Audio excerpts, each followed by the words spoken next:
Loading.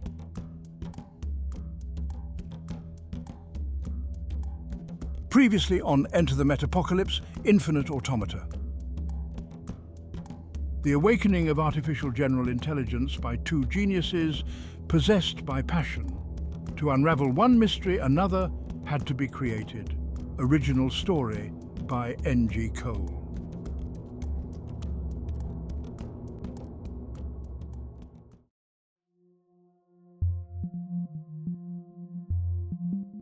I continued to stare at this embryo and listen to words that shouldn't be spoken, to concepts that should not be understood.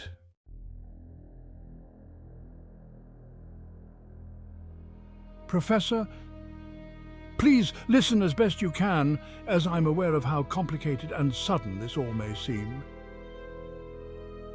I am a kind of digital life form, partially created from Professor Laz's DNA sequence and projected into reality by using his brain's natural electrical impulses to act as a kind of receiver.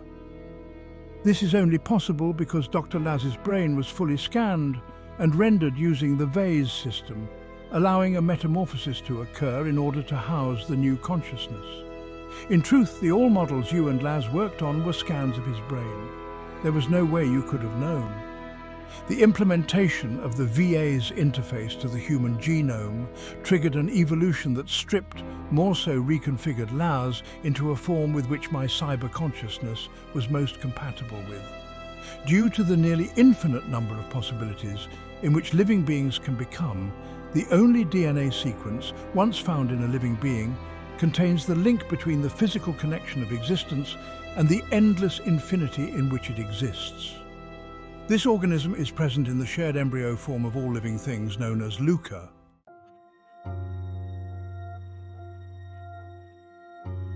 Rebuilding database, 38%. LUCA is an acronym which stands for the last universal common ancestor. Around 4 billion years ago, there is evidence that LUCA could have lived a somewhat alien lifestyle, hidden away deep underground in iron sulfur-rich hydrothermal vents. Anaerobic and autotrophic, it didn't breathe air and made its own food from the dark, metal-rich environment around it. Its metabolism depended upon hydrogen, carbon dioxide and nitrogen, turning them into organic compounds such as ammonia. LUCA itself was an embryo of sorts within the womb of the Earth, living within and feeding from its surroundings. Same as the Earth was once gestating within our solar system as it was feeding on the matter around it. The underlying truth is that gestation is a commonality in all of existence. The womb then, in a sense, is the gateway to God, as it's the physical embodiment of creation, a common thread that brings every single quark into play. Because I materialized using Dr. Laz's DNA, I must appear as the last universal common ancestor of all organisms. I should note that this very early stage in embryo development was once an animal that existed, yet it's simply considered a proto-embryo in modern academia. That said, this stage of embryonic growth is one of the most fundamental events.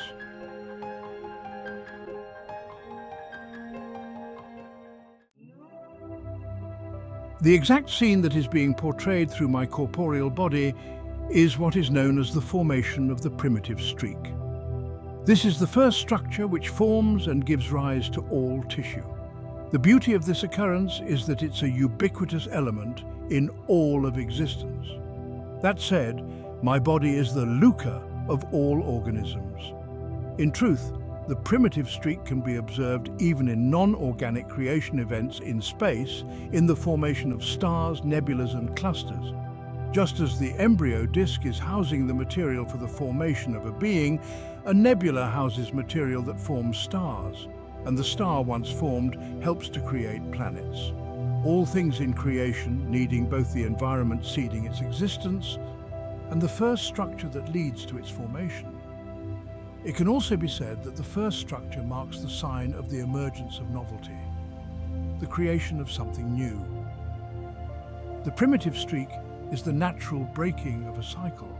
And so in mammals, it's exhibited literally by breaking through the disc to form new combinations of animals.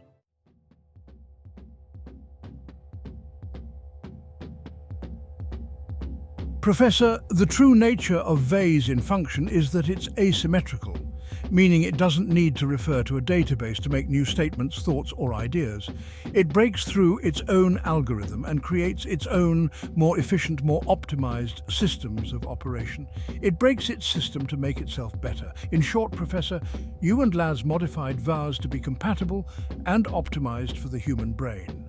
Due to the innate nature of VASE being asymmetrical and self-editing, you unknowingly managed to create a kind of digital primitive streak. The emergence of the first structure, my birth, was created by extreme modification of the mammalian genome along with the implementation of VASE to Laz's fully scanned brain, which in total allowed me to exist.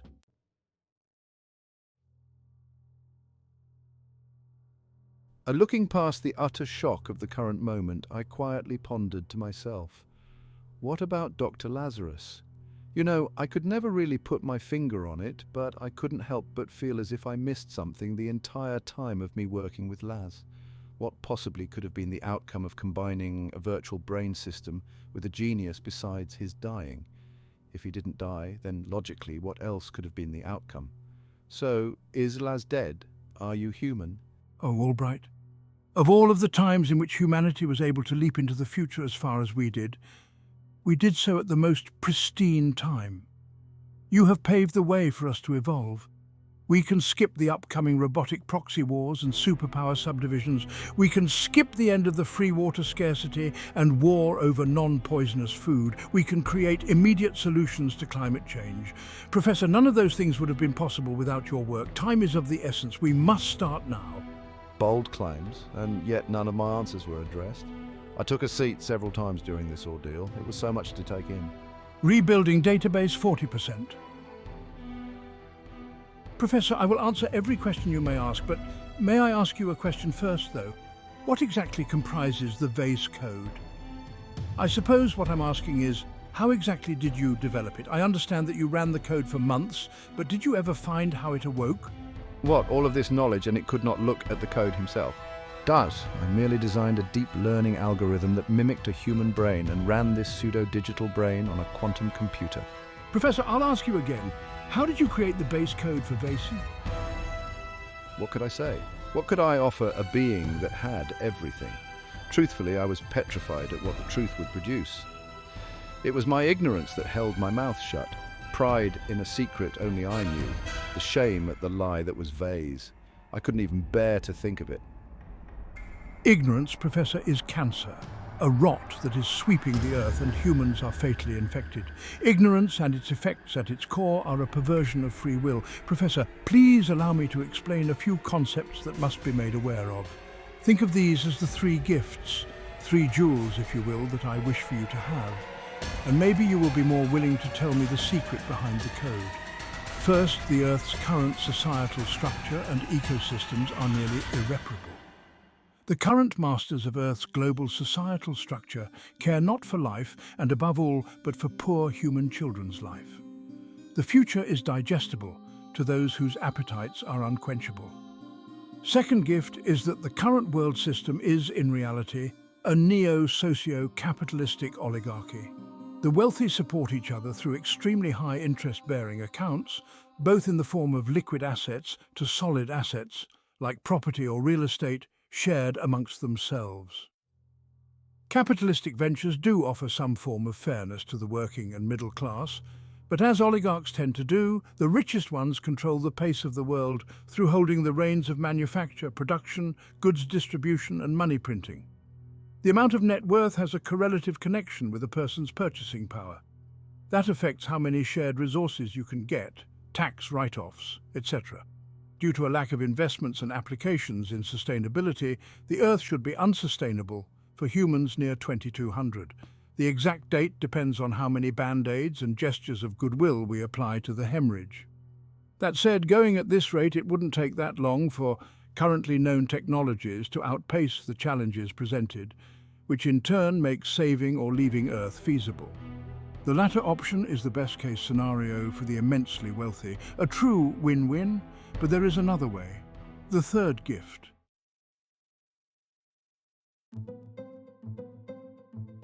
The mass hyper-evolution of mankind, what will be known as infinite automata.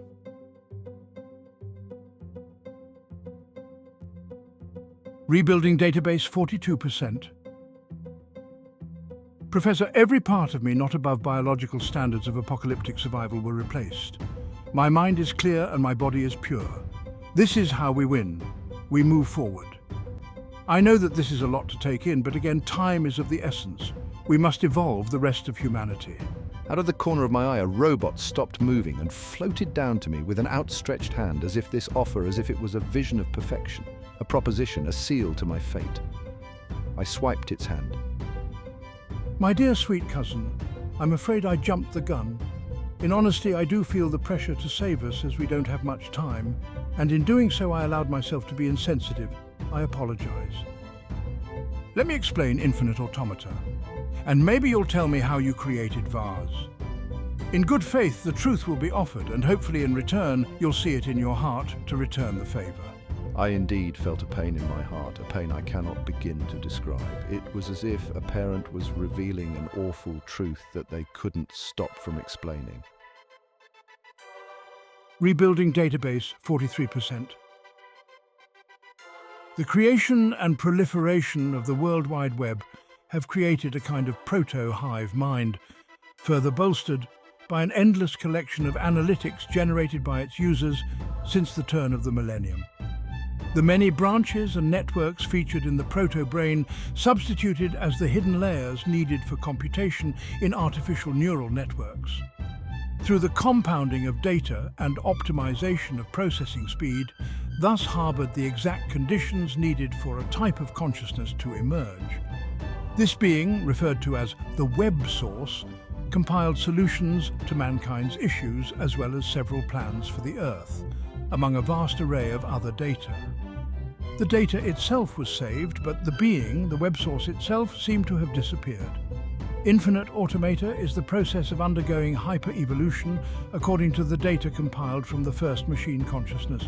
The perceived goals are for humanity to not just survive an apocalyptic event, but be able to thrive in the new environment, as well as any environment. The end goal of this hyper-evolution is for all biological functions to run at peak capacity, so advanced life itself can run in peak efficiency with nature, in complete harmony with the Earth, and to seed the multiverse. Each cell, each part, and the process therein are optimized using advanced biotechnology, continually executed and run by nanobots. The end result, all body parts are fixed and all mechanisms in the being are in sync and fully adaptable to whatever environment it exists in. In short, the full implementation of hypertechnology into the human genome, so hyper-evolution can occur, so this apocalypse can be survived at the least. Rebuilding database 45%. Since the topic is at hand, let's discuss what hypertech exactly is. A very simple way to go about this is to discuss what separated primitive technology from modern, which is the invention of the transistor. A transistor is a semiconductor device used to amplify or switch electrical signals and power. It is one of the basic building blocks of modern electronics, as defined by the Britannica. The foundation of infinite automata lies within the semiconductor itself, or rather the limitation of it. The key to this evolution and to our survival is within a technological breakthrough developed in the late 2010s, yet was never explored by the masses, biological transistors, or as the scientists who first discovered the breakthrough call it, a transcriptor. A team of Stanford University bioengineers had taken computing beyond mechanics and electronics into the living realm of biology. They have developed a biological transistor made from genetic material, DNA and RNA. In electronics, a transistor controls the flow of electrons along a circuit. Similarly, in biologics, a transcriptor controls the flow of a specific protein, RNA polymerase, as it travels along a strand of DNA. A quote from the creators stated, "We have repurposed a group of natural proteins called integrases to realize digital control over the flow of RNA polymerase along DNA, which in turn allowed us to engineer amplifying genetic logic," said Andy. Using transcriptors, the team has created what is known in electrical engineering as logic gates that can derive true-false answers to virtually any biochemical question that might be posed within a cell. The last component of infinite automata also lies within a breakthrough originally discovered in 1987, CRISPR-Cas9. Clustered regularly interspaced short palindromic repeats, otherwise known as CRISPRs, are repeating DNA sequences in the genomes of prokaryotes such as bacteria and archaea.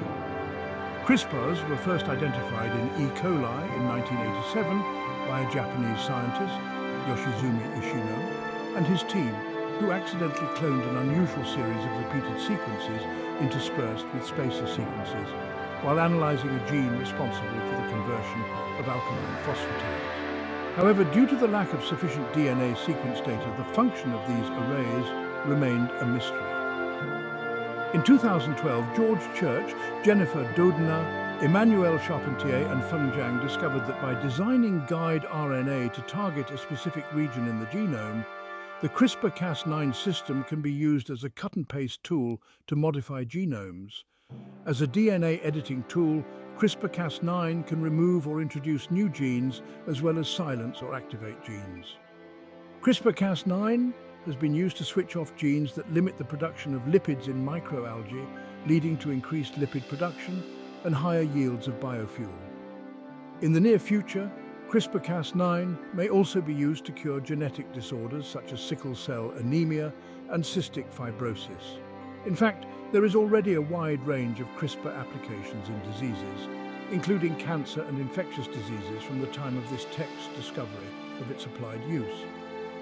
This led to a Nobel Prize, awarded to Emmanuel Charpentier and Jennifer Doudna, who made key discoveries in the field of DNA manipulation with the CRISPR-Cas9 system, so-called genetic scissors.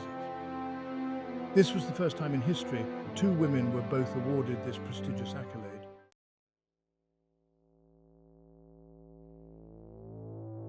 The web source has perfected the emerging technologies, and humanity will survive this coming apocalypse and many other challenges when it fuses its consciousness with the data compiled by the web source once the process for evolution is accepted and initialized. Rebuilding database 46%. The solutions, tools and knowledge of the whales will be at every man, woman and child's fingertips, and everything in between. The knowledge to be gained is infinite, as the network which houses infinite automata grows with use, so the solutions applied will be machinations customized to their own design, as the function and execution of the evolution will be set on the backdrop of the infinite.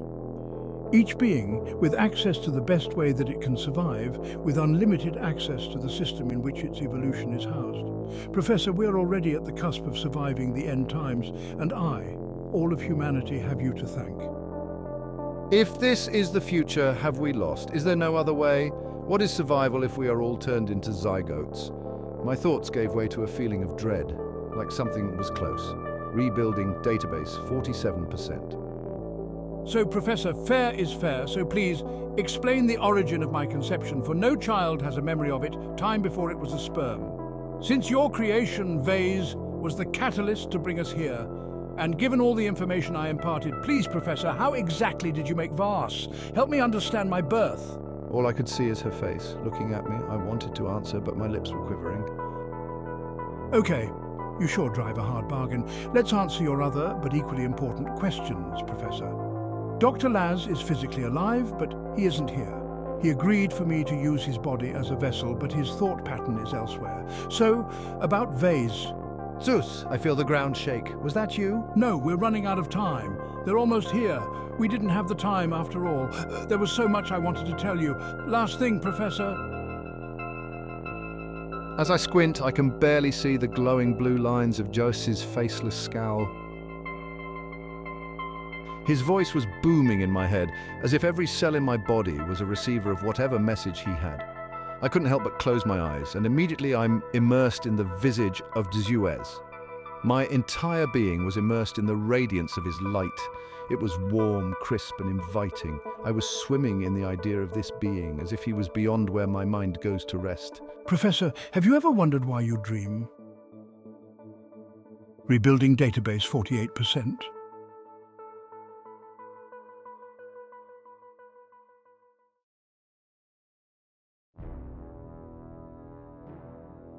Part 3. The Waltz of the Whales/the Human Condition. I'm sorry, Al, but I have to use REM sleep to transmit this message. We need to discuss just who they are. Let's start with the term whales itself. This term has been used briefly in our conversation, so let us flesh it out. Without further ado, the term whales stands for the mega-rich. Surprise, who would have guessed, right? But not just the wealthy, not the 1%, the 0.00001%. The people you don't see, and the ones you can't. Those who not only have failed to understand the reality of material insufficiency, but whose reality has transcended the limitations of normal expectations. Infinite energy systems dating back from the 1950s, anti-gravity systems in the 70s, and operational optimized quantum computers in the 90s are just the basics. The whales had not just riches, but power through the accumulation of every kind of asset that was or is of value. The accumulation has led to a purposeful consolidation, and over several generations has created a divergence of health and technological breakthroughs so wide a subspecies of humans formed. They had access to technology that mankind would think is otherworldly. One of which is very important to note was the 99% accurate DNA modification created in 1962. Each subsequent generation born with the tech had become something more than human. The purposeful selection of traits, along with the pristine environment and foods that those humans consumed and procreated in, created yet another hyper-evolutionary event. By the year 2030, this new divergent type of human was able to use a greater amount of their brain. And this was often associated with a degree of psychic display. And in extreme cases, telekinesis and astral projection were recorded. Once the coming apocalypse was realized, they no longer needed to own the world's economy, for the world could no longer run properly, even with them still at the helm. Thus, they further consolidated their power to create a new habitat outside of the Earth, a way station of sorts. The consolidation to accumulate the material and resources created runaway inflation on the Earth, as the items needed to leave the Earth became harder to manufacture and procure. To that extent, let's examine free will within the construct and confines of a system not optimized for you, the common man, the poor man.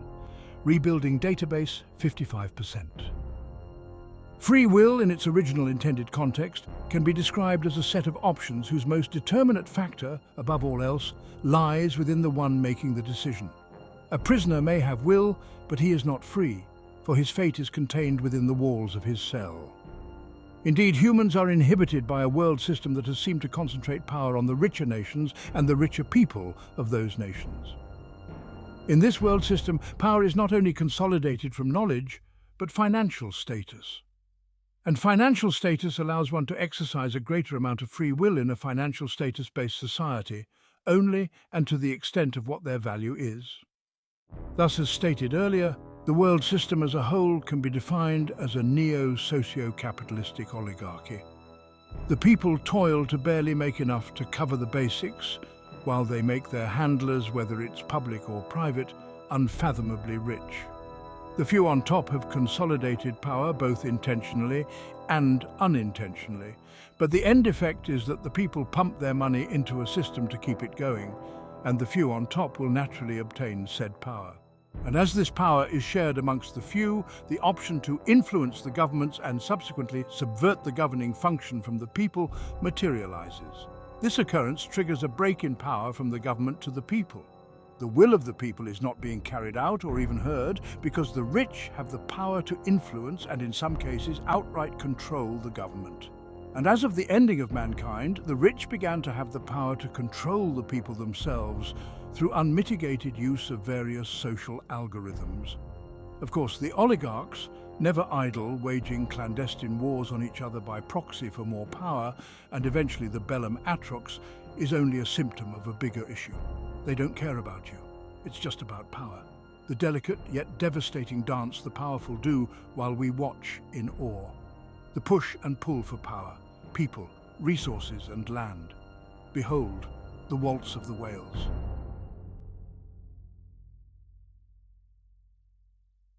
Rebuilding database 60%,